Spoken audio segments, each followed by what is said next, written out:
What's the biggest therapeutic challenge when treating dry eye patients with a flare? There are a number of issues. The first is you don't want to overwhelm them with too many things to do, so you have to selectively pick certain therapeutic interventions that will help them the most.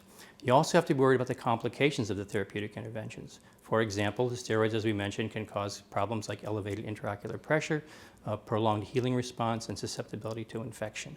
Okay. The other thing that's very challenging in treating these patients is that their disease is chronic and it is never going to completely be cured. So constantly maintaining a level of care with these patients is part of the difficulty of treating dry eye syndrome.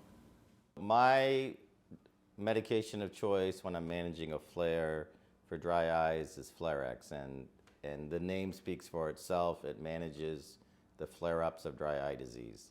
What I'm looking for is something that has a rapid onset of action, something that's efficacious, something that's readily available, and something that's going to make the patients feel better, along with reducing the inflammation that's on their ocular surface. Flarex works for me. It has a long track record, a proven track record of safety, of efficacy. The price point is good, and it's easy to get a hold of, so patients appreciate all four of those aspects of Flarex. That's really my go-to.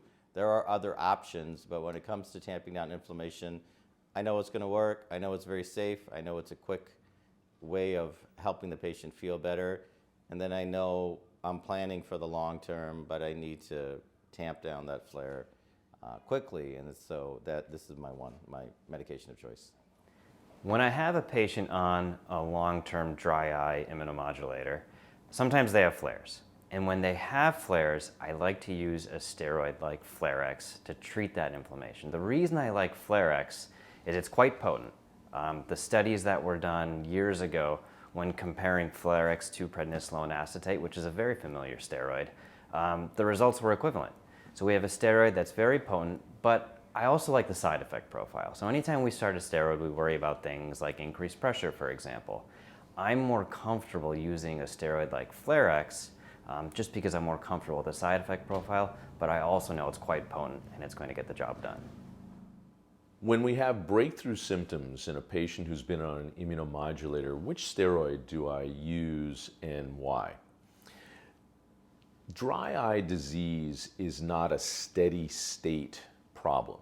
Even in people who have extremely well-controlled chronic dry eye disease, specifically patients who've been on immunomodulators for a long time, you can still have triggers that give them symptom flare-ups. They can be cruising along for months and months and months at a time, and then something occurs that ramps up the inflammation. Maybe they take a flight and there's low relative humidity in the cabin of the airliner.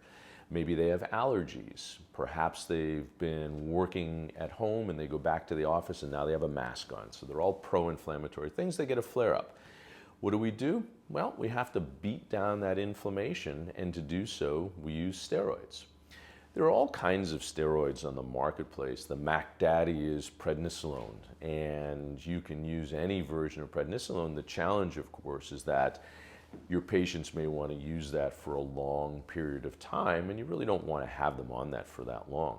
You can use one of the loteprednol products. The loteprednol products are highly effective, but what you're really looking for, I think, is that product that marries the strength of the stronger steroids along with the safety of some of the steroids that are newer developments.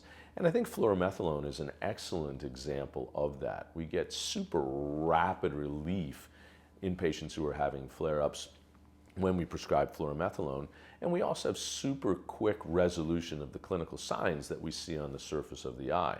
At the same time, fluorometholone is an extremely safe steroid to be using. We don't have to worry about the elevation in intraocular pressure. We don't have to worry about cataractogenesis, especially if we're using it in short bursts.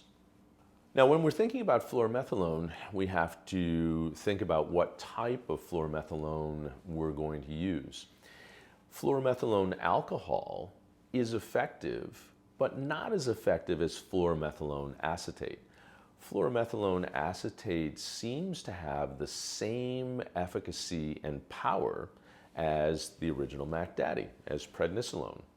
It also maintains the safety of the fluorometholone molecule.